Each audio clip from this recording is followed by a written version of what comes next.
ನಮಸ್ಕಾರ ಗೆಳೆಯರಿ, stock market Kannada ಚಾನಲ್ಗೆ ಸ್ವಾಗತ ಸುಸ್ವಾಗತ.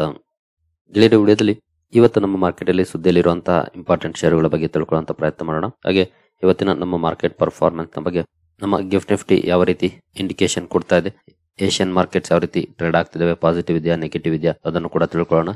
ಜೊತೆಗೆ ಈಗಾಗಲೇ ಇವತ್ತು ಸುದ್ದಿಯಲ್ಲಿರುವಂತಹ ಸ್ಟಾಕ್ ಗಳ ಬಗ್ಗೆ ಮೊನ್ನೆ ವಿಡಿಯೋ ಕವರ್ ಮಾಡಿದ್ದೆ, ಸೋಮವಾರ ಸುದ್ದಿ ಮಾಡೋ ಶೇರುಗಳಂತ. ಇಲ್ಲಿವರೆಗೂ ಈ ವಿಡಿಯೋ ನೋಡಿಲ್ಲ ಅಂತಂದ್ರೆ ನೋಡಿ, ಹಲವಾರು ಕಂಪನಿಗಳ Q3 ರಿಸಲ್ಟ್ ಅನ್ನ ಈ ವಿಡಿಯೋದಲ್ಲಿ ಕವರ್ ಮಾಡಿದ್ದೆ. ಹಾಗಾಗಿ ಈ ಎಲ್ಲಾ ಶೇರುಗಳು ಕೂಡ ಸುದ್ದಿಯಲ್ಲಿರ್ತವೆ. ಯಾಕಂದ್ರೆ ಶುಕ್ರವಾರ ಮಾರ್ಕೆಟ್ ಕ್ಲೋಸ್ ಆದ್ಮೇಲೆ ಹಾಗೂ ಶನಿವಾರ ರಿಸಲ್ಟ್ ಅನ್ನು ಅನೌನ್ಸ್ ಮಾಡಿರುವಂತಹ ಕಂಪನೀಸ್ ಅವೆಲ್ಲನೂ ಕೂಡ. ಹಾಗಾಗಿ ರಿಯಾಕ್ಷನ್ ಇವತ್ತು ನೋಡ್ಲಿಕ್ಕೆ ಸಿಗುತ್ತೆ. ರಿಸಲ್ಟ್ ಹೇಗಿದೆ ಅನ್ನೋದನ್ನ ಓವರ್ ಮಾಡಿ ತಿಳ್ಕೊಳ್ಬಹುದು. ಹಾಗೆ ಅದರಲ್ಲಿ ಕವರ್ ಮಾಡಿಲ್ದೇ ಇರುವಂತಹ ಶೇರುಗಳನ್ನ ಈಗಿನ ವಿಡಿಯೋದಲ್ಲಿ ಕವರ್ ಮಾಡ್ತಾ ಇದ್ದೀನಿ. ಮುಂದುವರಿಯ ಮುಂಚೆ ಡಿಸ್ಕ್ಲೇಮರ್ ಕೊಡ್ಲಿಕ್ಕೆ ಇಷ್ಟಪಡ್ತೀನಿ. ಇಲ್ಲಿ ಕವರ್ ಮಾಡ್ತಿರುವಂತಹ ಯಾವುದೇ ಸ್ಟಾಕ್ ಅನ್ನು ಕೂಡ ರೆಕಮೆಂಡ್ ಮಾಡ್ತಿಲ್ಲ. ನೀವು ಫರ್ದರ್ ಸ್ಟಡಿ ಮಾಡಿ ಡಿಸಿಷನ್ ತಗೊಳ್ಬಹುದು.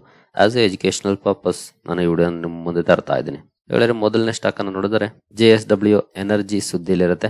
ಕಾರಣ ಕಂಪನಿಯ KSK ಮಹಾನದಿ ಪವರ್ ಕಂಪನಿಯ ರಿಸಲ್ಯೂಷನ್ ಪ್ಲಾನ್ ಗೆ NCLT ಅಪ್ರೂವಲ್ ಅನ್ನ ಕೊಟ್ಟಿದೆ. ಈ ಅಪ್ರೂವಲ್ ನ ಕಾರಣಕ್ಕೆ JSW ಎನರ್ಜಿ ಸುದ್ದಿಯಲ್ಲಿರುತ್ತೆ. ಸ್ಟಾಕ್ ಅನ್ನು ಅಬ್ಸರ್ವ್ ಮಾಡಬಹುದು, ಯಾವ ರೀತಿಯ ಪರ್ಫಾರ್ಮೆನ್ಸ್ ಮಾರ್ಕೆಟ್ ಅಲ್ಲಿ ನೋಡ್ಲಿಕ್ಕೆ ಸಿಗುತ್ತೆ ಅಂತ. ನಂತರ ಝೈಡಸ್ ಲೈಫ್ ಸೈನ್ಸಸ್ ಕೂಡ ಸುದ್ದಿಯಲ್ಲಿರುತ್ತೆ. ಕಾರಣ ಕಂಪನಿಯ ಮಹಾರಾಷ್ಟ್ರದ ಯೂನಿಟ್ ಅಲ್ಲಿ USFDA ಇನ್ಸ್ಪೆಕ್ಷನ್ ಇತ್ತು. ಆ ಇನ್ಸ್ಪೆಕ್ಷನ್ ಕಂಪ್ಲೀಟ್ ಆಗಿರೋ ಬಗ್ಗೆ ಅಪ್ಡೇಟ್ ಬಂದಿದೆ. ಈ ಒಂದು ನ್ಯೂಸ್ ನ ಕಾರಣಕ್ಕೆ ಝೈಡಸ್ ಲೈಫ್ ಸೈನ್ಸ್ ಕೂಡ ಸುದ್ದಿಯಲ್ಲಿರುತ್ತೆ. ಸ್ಟಾಕ್ ಅನ್ನು ಅಬ್ಸರ್ವ್ ಮಾಡಬಹುದು. ಇನ್ನು ಟೆಲಿಕಾಂ ಕಂಪನಿ ಸುದ್ದಿಯಲ್ಲಿರುತ್ತವೆ, ಎಸ್ಪೆಷಲಿ ವೋಡಫೋನ್ ಐಡಿಯಾ ಹಾಗೂ Bharti Airtel. But Bharti Airtel ಗೆ ಅಷ್ಟೇನು ಇಂಪ್ಯಾಕ್ಟ್ ಇರೋದಿಲ್ಲ, ಬಿಕಾಸ್ ಕಂಪನಿ ಕೇಪಬಲ್ ಇದೆ AGR ಡ್ಯೂಸ್ ಅನ್ನ ಪೇ ಮಾಡ್ಲಿಕ್ಕೆ. ಬಟ್ ವೋಡಫೋನ್ ಐಡಿಯಾ ಏನಾದ್ರೂ ಅವಕಾಶ ಸಿಗುತ್ತಾ ಅನ್ನೋಂತ ಎಕ್ಸ್ಪೆಕ್ಟೇಷನ್ ಅಲ್ಲಿ ಪ್ರತಿ ಸಲ ಇರ್ತಾ ಇತ್ತು. ನೋಡಬಹುದು, supreme court dismisses telecom companies AGR dues review petitions. ಏನು AGR ಡ್ಯೂಸ್ ರಿವ್ಯೂ ಪಿಟಿಷನ್ಸ್ ಅನ್ನ ಹಾಕಿದ್ವು ಅದನ್ನ ಡಿಸ್ಮಿಸ್ ಮಾಡಿದೆ. ಈ ಕಾರಣದಿಂದ ಎಸ್ಪೆಷಲಿ ವೋಡಫೋನ್ ಐಡಿಯಾ ಸುದ್ದಿಯಲ್ಲಿರುತ್ತೆ. ಜೊತೆಗೆ ಇಂಡಸ್ ಟವರ್ಸ್ ಇದು ಕೂಡ ಸುದ್ದಿಯಲ್ಲಿರುತ್ತೆ. ಈ ಎರಡನ್ನು ಅಬ್ಸರ್ವ್ ಮಾಡಬಹುದು. ಇಂಡಸ್ ಟವರ್ ಏನು ಅಥವಾ ಇಂಡಸ್ ಟವರ್ ಅದೇ ಡ್ಯೂಸ್ ಇಟ್ಕೊಂಡಿಲ್ಲ, ಆದ್ರೆ ಡ್ಯೂಸ್ ಇಟ್ಕೊಂಡಿರೋದು ವೋಡಫೋನ್ ಐಡಿಯಾ. ವೋಡಫೋನ್ ಐಡಿಯಾ ಅವರಿಗೆ ಸಾಕಷ್ಟು ಡ್ಯೂಸ್ ಅನ್ನ ಕೊಡಬೇಕಾಗಿದೆ. ಇಲ್ಲೇನಾದ್ರೂ ಇವರಿಗೆ ಬೆನಿಫಿಟ್ ಸಿಕ್ಕರೆ ಅದು ಪಾಸಿಟಿವ್ ಆಗ್ತಾ ಇತ್ತು.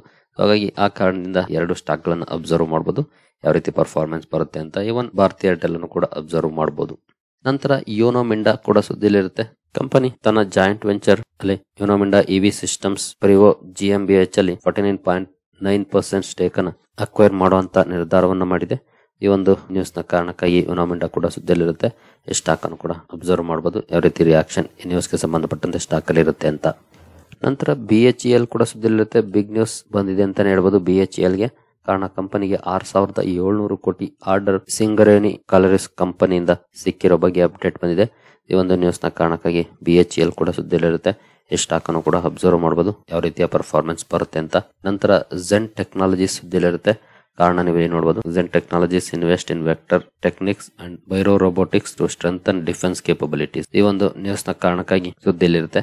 ಇದನ್ನು ಕೂಡ ಅಬ್ಸರ್ವ್ ಮಾಡಬಹುದು. ಜೊತೆಗೆ ಹಲವಾರು ಕಂಪನಿಗಳು ಈಗಾಗಲೇ ಮೊನ್ನೆ ವಿಡಿಯೋದಲ್ಲಿ ಕವರ್ ಮಾಡಿರೋ ಹಾಗೆ ರಿಸಲ್ಟ್ ನ ಕಾರಣಕ್ಕೆ ಸುದ್ದಿಯಲ್ಲಿರುತ್ತವೆ. RVNL ಆಗ್ಬಹುದು, ಝೆನ್ ಟೆಕ್ ನ ರಿಸಲ್ಟ್ ಕೂಡ ಅನೌನ್ಸ್ ಆಗಿದೆ. ಹೀಗೆ ಸಾಕಷ್ಟು ಕಂಪನಿಗಳ ರಿಸಲ್ಟ್ ಅನೌನ್ಸ್ ಆಗಿರೋದ್ರಿಂದ ಅವುಗಳು ಕೂಡ ಸುದ್ದಿಯಲ್ಲಿರುತ್ತವೆ. ಅವೆಲ್ಲವನ್ನು ಕೂಡ ಅಬ್ಸರ್ವ್ ಮಾಡಬಹುದು. ಇಂದಿನ ವಿಡಿಯೋ ನೋಡಿಲ್ಲ ಅಂತ ಒಂದ್ಸಲ ನೋಡಿ, ಸಾಕಷ್ಟು ಕಂಪನಿಗಳ ರಿಸಲ್ಟ್ಸ್ ಅನ್ನ ಕವರ್ ಮಾಡಿದ್ದೇನೆ. ಇನ್ನು ಇವತ್ತಿನ ರಿಸಲ್ಟ್ ಕ್ಯಾಲೆಂಡರ್ ಕಡೆ ಬಂದ್ರೆ ABB ಇಂಡಿಯಾದ ರಿಸಲ್ಟ್ ಇದೆ. ಇವತ್ತು ಅಬ್ಸರ್ವ್ ಮಾಡಬಹುದು, ಯಾವ ರೀತಿ ಪರ್ಫಾರ್ಮೆನ್ಸ್ ಬರುತ್ತೆ ಅಂತ. ನಂತರ ಮಹೇಶ್ ರಿಸಲ್ಟ್ ಇದೆ. ಎರಡೇ ಕಂಪನಿಗಳ ರಿಸಲ್ಟ್ ಇವತ್ತು ಇರುವಂತದ್ದು. ಇನ್ನು ಪ್ರೈಮರಿ ಮಾರ್ಕೆಟ್ ಕಡೆ ಬಂದ್ರೆ Ajax engineering IPO the listing ಇರುತ್ತೆ ಇವತ್ತು. ಅಬ್ಸರ್ವ್ ಮಾಡಬಹುದು ಎಷ್ಟರ ಮಟ್ಟಿಗೆ ಲಿಸ್ಟಿಂಗ್ ಆಗುತ್ತೆ ಅಂತ. ಪ್ರೀಮಿಯಂ ಅಂತೂ ಇಲ್ವೇ ಇಲ್ಲ, 1% 2% ರೇಂಜ್ ಅಲ್ಲಿ ಇತ್ತು, ಈಗ ಪೂರ್ತಿ ಇಲ್ವೇ ಇಲ್ಲ. ಹಂಗ್ ನೋಡಿದ್ರೆ -3 ಕಾಣ್ತಾ ಇದೆ. ನೋಡೋಣ ಎಷ್ಟಕ್ಕೆ ಲಿಸ್ಟ್ ಆಗುತ್ತೆ ಅಂತ. ಇನ್ನು ಕ್ವಾಲಿಟಿ ಪವರ್ IPO ಓಪನ್ ಇದೆ ಇವತ್ತು ಹಾಗೂ ನಾಳೆ ಕೂಡ ಓಪನ್ ಇರುತ್ತೆ. ಇದರ ಪ್ರೀಮಿಯಂ ಅನ್ನು ನೋಡಿದ್ರೆ ಜಸ್ಟ್ ₹5 ನೋಡ್ಲಿಕ್ಕೆ ಕಾಣ್ತಾ ಇದೆ, ಅಂದ್ರೆ 1%. ಅಂತ ಒಳ್ಳೆ ಪ್ರೀಮಿಯಂ ಇತ್ತೀಚಿನ IPO ಗಳಲ್ಲಿ ನೋಡ್ಲಿಕ್ಕೆ ಸಿಗ್ತಾ ಇಲ್ಲ. ಇಂಟ್ರೆಸ್ಟ್ ಸ್ಟಡಿ ಮಾಡಬಹುದು. ಇದು ಇವತ್ತು ನಾಳೆ ಓಪನ್ ಇರುತ್ತೆ. ಜಸ್ಟ್ 1% ಇದೆ ಪ್ರೀಮಿಯಂ. ಇನ್ನು ಗಿಫ್ಟ್ ನಿಫ್ಟಿ ಕಡೆ ಬಂದ್ರೆ ಗಿಫ್ಟ್ ನಿಫ್ಟಿಯಲ್ಲಿ ಆಸ್ ಆಫ್ ನೌ ನೋಡಬಹುದು 32 ಪಾಯಿಂಟ್ಸ್ ಅಥವಾ 0.14% ಪಾಸಿಟಿವ್ ಪರ್ಫಾರ್ಮೆನ್ಸ್ ನೋಡ್ಲಿಕ್ಕೆ ಸಿಗ್ತಾ ಇದೆ. ಹಾಗೆ ಏಷ್ಯನ್ ಮಾರ್ಕೆಟ್ ಗಳ ಪರ್ಫಾರ್ಮೆನ್ಸ್ ಅನ್ನು ನೋಡಿದ್ರೆ ಓಪನ್ ಆಗಿರುವಂತ ಎಲ್ಲ ಮಾರ್ಕೆಟ್ಸ್ ಕೂಡ ಸದ್ಯದ ಮಟ್ಟಿಗೆ ಗ್ರೀನ್ ಅಲ್ಲಿ ಟ್ರೇಡ್ ಆಗ್ತಿದೆ. ಇನ್ನು ಸಾಕಷ್ಟು ಸಮಯ ಇದೆ, 9:15 ವರೆಗೂ ಯಾವ ರೀತಿ ಪರ್ಫಾರ್ಮೆನ್ಸ್ ಇರುತ್ತೆ ಅನ್ನೋದ್ರ ಮೇಲೆ ನಮ್ಮ ಮಾರ್ಕೆಟ್ ನ ಓಪನಿಂಗ್ ಡಿಪೆಂಡ್ ಆಗಬಹುದು. As of now indication positive ಇದೆ. ನೋಡೋಣ ಯಾವ ರೀತಿ ಓಪನ್ ಆಗುತ್ತೆ ಅಂತ. Let's hope for the best. ಸರಿ ಗೆಳೆಯರೆ, ಈ ಎಲ್ಲ ಅಪ್ಡೇಟ್ಸ್ ನಿಮ್ಗೆ ಇಷ್ಟ ಆಗಿದೆ ಅನ್ಕೊಳ್ತೀನಿ. ಮುಂದಿನ ವಿಡಿಯೋದಲ್ಲಿ ಸಿಗೋಣ. ಅಲ್ಲಿವರೆಗೂ ಜೈ ಹಿಂದ್, ಜೈ ಕರ್ನಾಟಕ.